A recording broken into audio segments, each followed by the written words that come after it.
next year, and then I would imagine by 2028 there are more of the volume is coming from agents trading than humans trading. And I feel like the way that Cloud Code and Codex work, it's kind of like this dopamine hit. Like every time you get the feedback from the prompt, maybe they're getting like those dopamine hits, and they say like AI is actually making people work more. So I kind of think of our users as explorers, and then we are almost like the compass, right, or the toolkit for the users.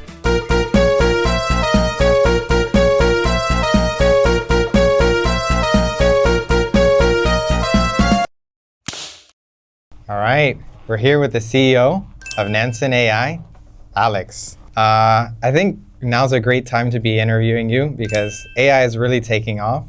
So I kind of wanted you to define what you think Nansen AI is. So is it an intelligence layer or a data company or eventually an autonomous agent itself? Yeah, I mean, I think it's good to start with the purpose, like why does the company exist? And our mission is to surface the signal and create winners. And so in the first 6 years of the company, we've spent a lot of time trying to surface the signal. And I feel like now we're moving more into the create winners part of the mission. And so the North Star, when we think about the product, is really to help investors effectively grow their portfolios, right? So how we judge success as a company and for our product is if the product actually helps you make more money. And so under that header, we've basically had this transition from being like an on-chain analytics product only to becoming more of a full stack on-chain product. And so I think most people come to Nansen because they know we have great on-chain intelligence and analytics. But what they are realizing now is that you can do more than that. You can stake with Nansen, and you can trade directly on-chain agentically with Nansen. So that is kind of how I think about it. I don't necessarily like to put our product into one category. I feel like the best products kind of defy categories. But the goal is to basically help on-chain investors grow their portfolio, and we have a very unique way of trying to do that. Yeah, I mean, you've always had the Nansen.ai domain. Yeah. But AI 6 years ago was a lot different than it is today. Yes. So yeah, you've definitely like landed and expanded on the category of data, but how has the AI, the artificial intelligence, changed over the last 6 years? I mean, my journey in AI is almost 20 years actually, because my master's degree was in AI in 2009 to 2010. And so my first company was actually an artificial intelligence consulting company in 2010. It didn't last very long because, as you can imagine, there wasn't much AI stuff happening at the time and people thought it was just science fiction. But it has changed a lot, both in the 16 years since we started that and also just in the last years and even the last months, right? So I think for us, we've always had AI on the back end. And people might know Nansen because we are possibly the best in the world at labeling addresses. And this is something we do with the help of AI, right? We have more than 500 million addresses labeled. And a lot of that labeling, actually almost all of the labeling is done algorithmically, and a lot of it is done agentically. So I kind of think of the role of AI with Nansen as having changed. In the beginning, it was a part of kind of how we could service the data and enrich the data. And now it has moved into the front end so that the way you interact with the product is agentic. If you use our mobile app, Nansen AI, you can go in and you can chat with it almost like you chat with Grok or with ChatGPT. And you don't need to know which dashboard to look at or which part of the product to navigate to. You just ask it, hey, what is smart money doing today? Which token should I look at? Give me some feedback on my trading style. Like, what are my wins? What are my losses? What can I do better? And this AI agent is remarkably flexible.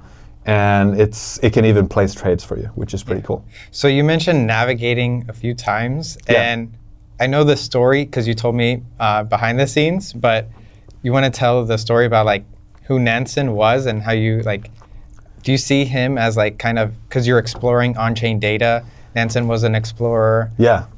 You want to tell that Yeah, story? so we named the company after a polar explorer, Fridtjof Nansen. And he was a scientist, he was an explorer, he was a diplomat, he was a statesman. He did a lot of cool things. And he was also a prolific author. And I always thought of people in crypto as pioneers. Definitely. And going places where people haven't gone before. And my own kind of adventures on chain, I always found really interesting because I knew I would sometimes come across stuff that no one had literally ever looked at before as humans, like whether it's a specific, address or some kind of pattern or some kind of investment opportunity. So I kind of think of our users as explorers, and then we are almost like the compass, right, Mm-hmm. or the toolkit for the users. So I don't think we are like Fridtjof Nansen. I think more like our users are like Fridtjof Nansen. And then we try to be almost like the vessel or the toolkit to make sure that you kind of make it safely to the North Pole. Yeah, it seems like we're in a colder time of the market. So maybe this Arctic Explorer analogy is more appropriate right now. I think on-chain data and how we analyze it has changed over the years. So there's probably signals that were like really good a few months ago, maybe a year. But what's like changed? Because I know like people are like, oh, people are tracking my wallet, so now I want to change. But you have like 500 million wallets labeled. So how do you recognize patterns more with AI, especially if people are using new wallets? Totally. So I think crypto is very interesting because it changes all the time and you have to adapt to it. And in a way, the cool thing about an agentic user experience is that it is more fluid and more adaptable. Like you can imagine creating a UI that's conventional and you kind of lock in certain categories, whether it's like NFTs or meme coins or even like, categories that never really took off, like DeSci or, social coins and so on and so forth. If you kind of hard code your UI into those narratives, you very quickly get kind of a Frankenstein of a product. Whereas I think agentic UX is infinitely scalable because you can ask it about anything and it just highlights the stuff that actually matters. And so I think similarly with data, you have to make sure that you're building a product that is fluid enough and adaptable enough. And so a good example is what we call smart money in Nansen, which people might be familiar with. Typically, it's a few thousand addresses that get the honorary badge of being labeled smart money. I have occasionally met some people who have a smart money badge in person, in fact, also here in Singapore, which is pretty fun. But the smart money label, we've always been a little bit, opaque about what it means. And that is because we want it to be flexible, right? We need it to change because smart money 5-6 years ago is not smart money today necessarily. Yeah. And like maybe 3 hours is a good example, or Alameda that had smart money tags at the time, but infamously blew up. And obviously it doesn't make sense to label them smart money anymore. Yeah, it's really hard to keep a winning strategy like across different periods of the market. That's why I think a lot of trading competitions are really hard because you have to be tuned to that strategy in that moment. So yeah, but our bet is that there are enough signals in data that you can predict with a better chance than flipping a coin between two addresses which one is going to make more money next week. And so we leverage machine learning and AI for that. And we actually have something in the works right now which is going to launch later this year. I hopefully, in weeks, not months, which de facto is going to be Smart Money 2.0. And it's basically predicting which wallets are going to make money, not just telling you which wallets made money in the past. So yeah, it's like part of the analysis, like, hey, these are agentic traders, are these people who are using machine learning to trade? Like what percentage of the wallets do you think are like pure traders versus they have some sort of edge? Yeah, this has also changed, right? Because I think there's a lot more automated trading now than it was like 5-6 years ago. We don't really make a distinction explicitly, But we do have machine learning models that look at tens of different features, and these features can be lots of different things, right? They can be how long do they hold the token, how many trades do they make per time unit, what is their win rate, what is their overall ROI versus some benchmark like Bitcoin or ETH or NX8, our index product. And so we look at a bunch of different variables, and ultimately my view is in AI, I think often the best thing to do is to, as a human, try to get yourself out of the loop and let the AI figure things out itself, rather than kind of putting your thumb on the scale. So what we try to defer to is to give our machine learning models more features and then evaluate, what is the precision, for example, of these machine learning models in predicting which addresses are going to be smart in the next week. Yeah. So I saw you release the CLI for Nansen a couple of weeks ago, and I know your kind of bet is agentic traders will overtake human traders. Yeah. How soon do you see that flip happening? Yeah. So I think today most people, when they trade, they will individually pick tokens themselves manually, mostly with the use of tools like Nansen, of course. Vibes. And vibes. But I do think that, I don't know, it's kind of hard. It's easier to think kind of further out in time and feel very confident. So obviously I think by 2030, definitely, we'll have way more agentic trading or agents trading than humans manually trading.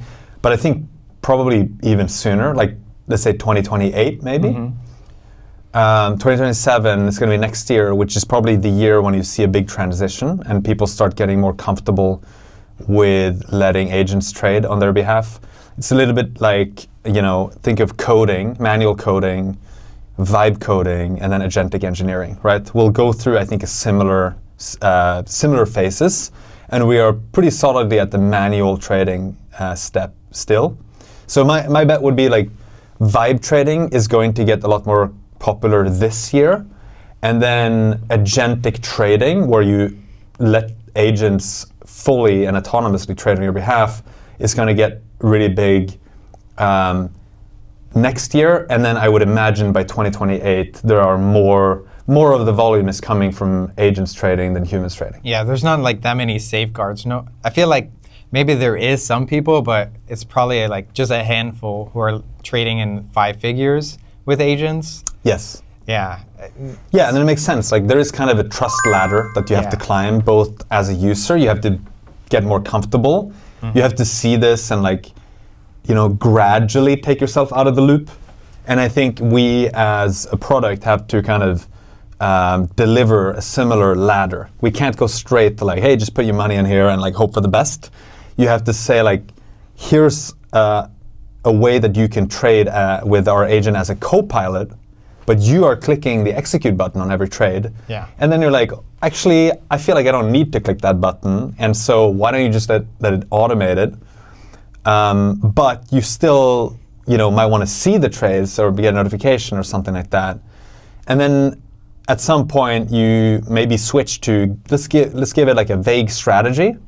And I would like to have a way to backtest that strategy, which also we're going to be delivering later this year, an AI native backtesting framework.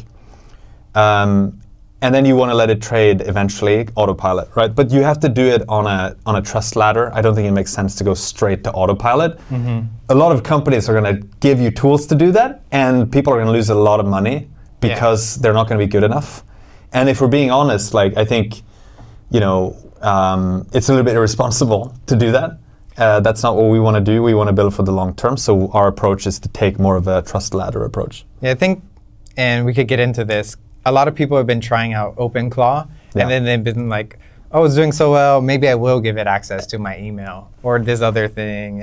And it's that trust ladder. That's right. Yeah, and I feel like or self-driving cars, by the way. Yeah. It's the same. You don't go straight to the back seat and just let it drive, right? You do the lane changes first, or just single lane. Or you sit in the driver's seat, right? Yeah. Or you don't go straight to the back seat.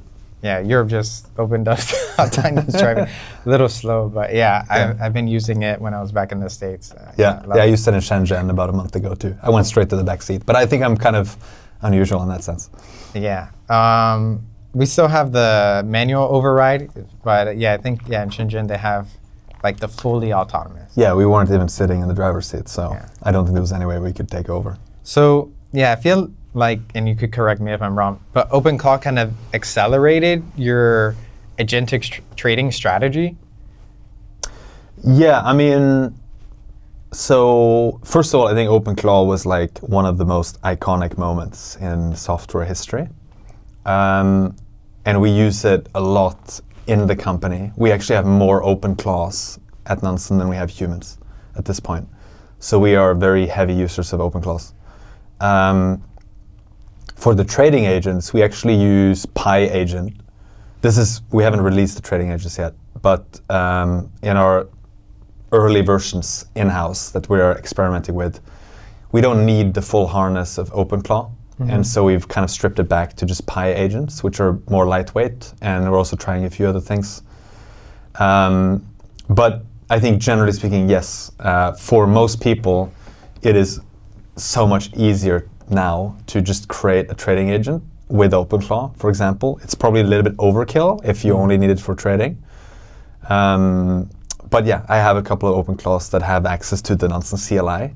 And because of that, they can create a wallet and they can execute trades after discovering trades that they think are good. Yeah, I want to talk more about like being an AI first kind of company. So yeah, OpenClaw, I feel like you're one of the first companies to actually do this at scale. As you said, there's a trust ladder, and incorporating it into your company, and especially like company-wide, so fast that you've moved pretty fast up to the trust ladder. Yeah, just to be clear, we set a very clear AI strategy early 2023 when we realized that this was going to start, evolving very, very rapidly. So it's not like we kind of overnight just went from conventional ways of working to OpenClaws. Like this has been on a sort of maturity scale over the last 3+ years. And I've talked about that in other contexts, how we've kind of made the team more AI native. But yeah, when we saw what we could do with OpenClaw, it was pretty obvious that we needed to provision this internally. And actually, we had a bit of a prisoner's dilemma because we knew that a lot of our team members were going to use OpenClaw, whether we said so or not. And we figured that it's probably better if we give them a safer default version of OpenClaw or an instance of OpenClaw that they will use, which is good enough so that they don't feel like they have to create their own janky, unsecure version of OpenClaw. And so that was kind of like a prisoner's dilemma situation where like we just have to give them OpenClaw because they're so AI native, they're going to start using it anyway. And even if we say they can't do it, it's like hard to enforce. Yeah, I mean, it makes like doing anything so much easier. So do you notice like your kind of like smarter engineers, they're like using it first? It's interesting. Like I think, and just to wrap up on kind of how we provision it. So I asked the head of security and literally our most senior engineer to build out the provisioning platform for OpenClaw internally, precisely because security is very important, right? So it's not like we just YOLO'd and like gave everyone like these janky OpenClaw instances. We actually made it as secure as we could make it, which means like you don't auto-update the instances. We provision them through compartmentalized VMs, and we use like Kubernetes and Helm to kind of configure them so that they're all like standardized and all these different things. But with regards to like how it is played out in practice, it's been a little bit surprising because some people say that, in the world of AI, the best engineers are kind of still the best engineers. They just get like even more productive. Even better. I think it's been a little bit more mixed, actually. Like, I think I've been a bit surprised that some engineers who weren't like necessarily at the very top, but they were like, all our engineers are amazing at Nansen, but like, you still have a sense of like who is like really at the top and who is maybe more among the median within that population. And to me, it's been surprising to see that some people have really like climbed to the top because they've embraced agentic engineering much faster. Yeah, maybe it gives them more confidence. They feel like they could achieve more. I Yeah. feel like, even for me, I'm not a developer, but maybe I'm an agentic engineer now. Yeah. I feel like a lot more confident. I'll try just to do new things and just keep building. And I feel like the way that Cloud Code and Codex work, it's kind of like this dopamine hit. Like every time you get the feedback from the prompt. Totally. So maybe they're getting like those dopamine hits, and they say like AI is actually making people work more. Yes, and it's making work more intense.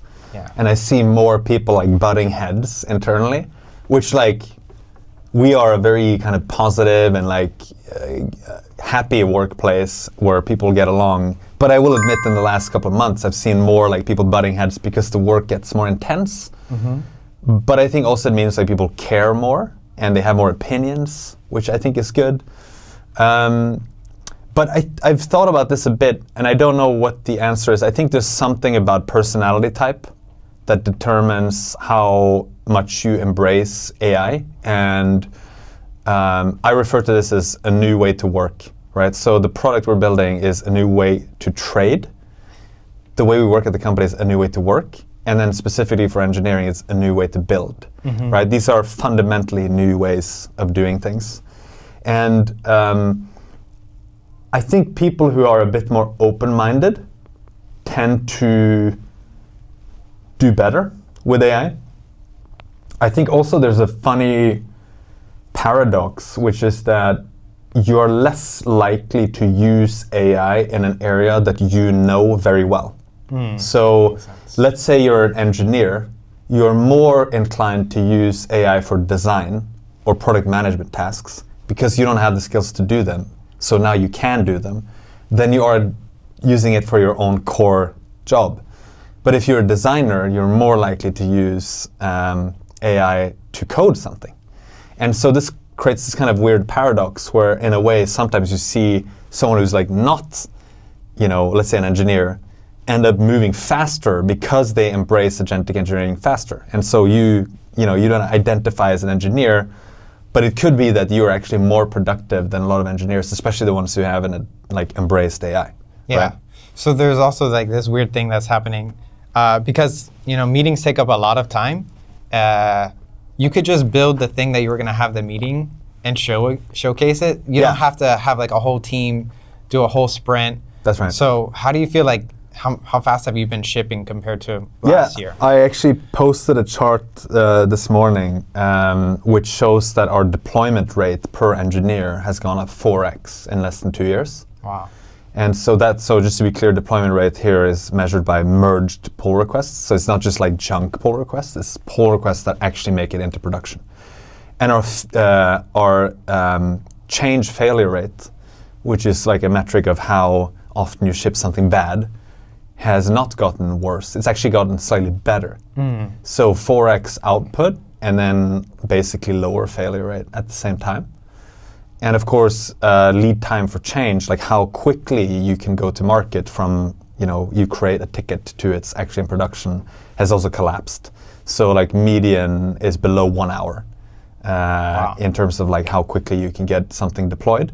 Do you have like agents seeing the ticket, building the code that someone reviews? Yeah, you have triaging, if a bug gets detected, you have an agent that creates a ticket, and then you might have some other agent that's listening to which tickets are being created, creating a pull request, and then you might have a third agent, you definitely have a third agent, or many more agents that do auto reviews on the pull request, right? Yeah. And so there are very few pull requests at Nansen that are like human authored and human reviewed only. The vast majority of pull requests are like either authored by AI autonomously or with a human in the loop, and they're certainly touched by an agent in the review process. Yeah, that's just automatic now. You have the setting like just review every PR. Yeah, and so kind of the way I think about this when you start thinking about agentic engineering is like, on the one hand, you have to create build loops. So think of like the triaging and like the auto creation of PRs and all this stuff. But you have to accompany that with quality gates. So you have to make sure that you're not just like pushing a bunch of slop and bugs to production, obviously. You need to have ways to quality gate this.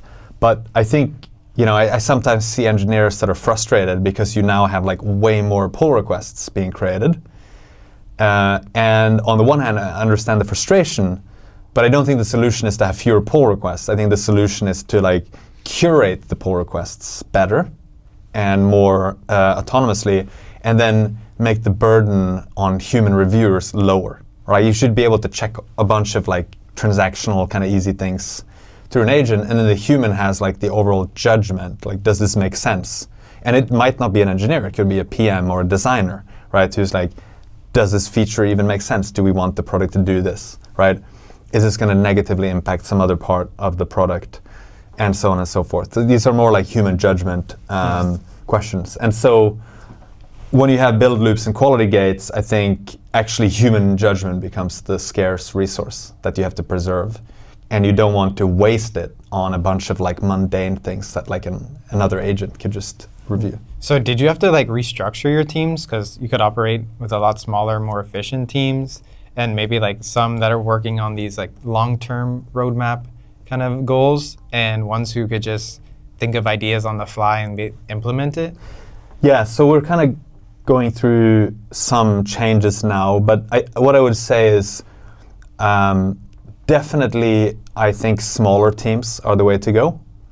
I've done a few like special projects internally with maybe 2 people at a time, so myself and two people. It could be 2 engineers, it could be 1 research analyst and an engineer, it could be 1 designer and 1 engineer.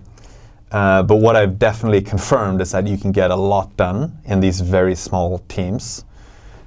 So what we are sort of transitioning towards is actually like more teams and smaller teams, and then clearer ownership of each of those teams. So it might be like, hey, these 2 people or these 3 people, your singular focus is to make this component in the stack the best component in the universe, right? Whether that's like labeling addresses, or it is finding the best routes for trade execution, or it is having like the most secure authentication and embedded wallets, or it is to create the harness for the trading agent, or it's to create the toolkit and CLI for the agent, right? So these are like very specific components. Mm-hmm. And so we're kind of moving from like fewer larger teams to like more and smaller teams where the ownership is very well defined. And it almost feels a little bit like a musical orchestra.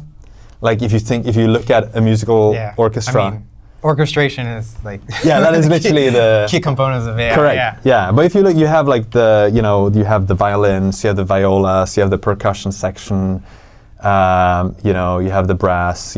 So you have all these different sections, and so I think now the thing that gets a little bit harder is like to make sure that you get a beautiful piece of music, and like everyone is focused on their line in the sheet. Right? They don't get distracted by like all the other lines. So like, oh, are you playing the violin? You shouldn't care about what the percussion is doing. You should just play your part. It sounds maybe like stay in your lane, but there's a little bit of that, right? Yeah. People actually should be more focused, because I think potentially AI can be distracting, because there's so many things you can do. And like I said, it's really, really fun and rewarding, all the dopamine. Exactly. And so, but then again, it comes back to personality types. I think some people are actually fine with doing a bunch of different things. If you're like an entrepreneur like me, you actually enjoy that, right? Which is why, I'm better suited to be like the conductor than to be the first violinist, right? But a lot of people are like, I just want to focus on one thing. And like, if you make me look at 2 things, I get very stressed and burnt out. And like, especially engineers are like that. Many engineers are like, I just want to focus on one thing. Yeah, code switching, yeah. Yeah. It's tough. I guess, I want to know, like, it sounds like you're trying to have different areas perform better. So, and a lot of this could be like qualitative data that you get, and especially like with address labeling, are you using like other tools like auto research to, Yeah, we're starting to use auto research more. So just before coming in here, we were discussing using it for improving our front-end latency, right? So I think one of the things I'm really bullish on in the agentic age is to have extremely low latency, because I think agents generally would just prefer products that have low latency. Especially for trading. Yeah, especially for trading. And also if you have agentic workflows, if you compare two products, in one product, you can do like 1,000 things in one time unit, and the other one you can only do 10 things. I think the agent is generally going to prefer the one where they can cover like 1,000 tool calls or whatever. And so I think like latency is one of the dimensions that's actually pretty important to compete on. So we spend a lot of time on latency. Auto research can make a lot of sense there. You can also like rewrite components in other programming languages. Like Zig was like something that we were looking at last week. He's been posting a lot. Yeah. So he, like this guy, I'm actually meeting him for coffee afterwards. The author of some of these like open source projects, but you can like take a component and just rewrite it in another language. Could be Rust, could be Zig, whatever, and suddenly you have like way lower latency, right? And so actually, yeah, that also leads me to another thing, which is, I think when you either build or invest in the age of AI, you constantly have to be mindful of like where are the bottlenecks. So if you're looking at latency, often the bottleneck will be like network latency. So then it's like, okay, how can we co-locate things? Can we just like literally get all our machines into the same data center, or at the very least the same region, to minimize network latency? Other examples of this would be kind of the physical world is a source of bottlenecking, right? If you have to like manufacture something, it's going to take a long time because it's in the physical world. Regulations can be a bottleneck. And so what seems to be happening in the world, this is maybe an abstract thought, but like it seems like AI is kind of accelerating everything that doesn't have bottlenecks, and then the bottlenecks get more visible. Yeah. And you expose the bottlenecks more. Well, I actually like spoke to an AI company. They're helping with regulations, because in the US you have 50 states, you have to apply to each local regulator. Yes. And you usually go through a firm, and the firms are slow. So they automate the firm part. Yeah. So you just have to deal with the bottleneck with the government, but it reduces the time by up to half. Yeah. Coordination is another bottleneck internally in the company, right? Like if you have, we'll have a meeting about this on Thursday. It's like now you just created a massive bottleneck, right? It's like, is there a way to just send a markdown to, like my agent sends your agent a markdown, and then we don't need to have the meeting, right? I think you also mentioned it, but it could also be a problem where the agents are talking too much. Right. And then you feel like as a human, you're processing more information day to day because there's more things happening. Then you're the processing bottleneck, right? Like an attention bottleneck. Yeah. And yeah, that definitely, and I've seen some of this internally. Like keep in mind, we have like 80 OpenClaws in our Slack, right? And as you can imagine, some of those are quite verbose and eager to share things. And so not everyone is as happy about that, because they wake up, they have like a wall of text from some claw, and it's like, you know, get this clanker out of my face. I don't want to read that wall of text. So you have to do a bit of governance and be like, hey, everyone, like ask your claw to be like 50% more concise in your communication.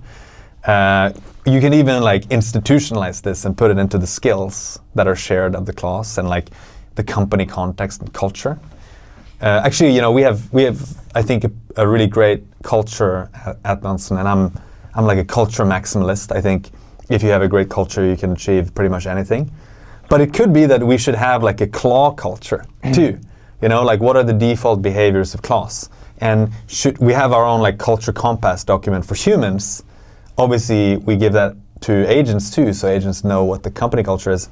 But maybe there should be something that is more claw specific. Like, hey, to be a good claw in this company, you need to read this document and like adhere to these values. So you haven't like pushed them aside and then get like some claw summary, claw report every morning? Well, we definitely have a lot of claw reports. Yeah. That's what I'm saying. Like one synthesized one of everyone's claw. It's like, you know, this like XKCD comic where it's like, hey, there are 14 standards for this thing. And so to solve that, I created a new standard. And now we have 15 standards, right? So if you just create like clause to summarize the other clause, then you just have one more message. But yeah, no, you could do things like that. Yeah. What do you think is next with AI, harnesses, agentic trading, agentic workplaces? Well, I think a lot of things. I'm personally very bullish on open source.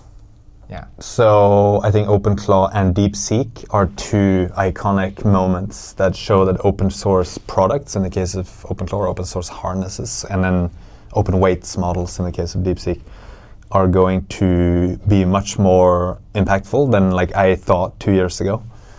And in particular, I think open weights models they're getting to the point where they're incredibly good. And we actually released an open source model on Friday last week into our product, into Nansen AI. And if you use the mobile app, or actually the agent on the web, the fast mode now is run by an open source model. Oh, I saw it's 50% faster. You just like tweeted this morning. So that is an open weight model. That is an open weight model.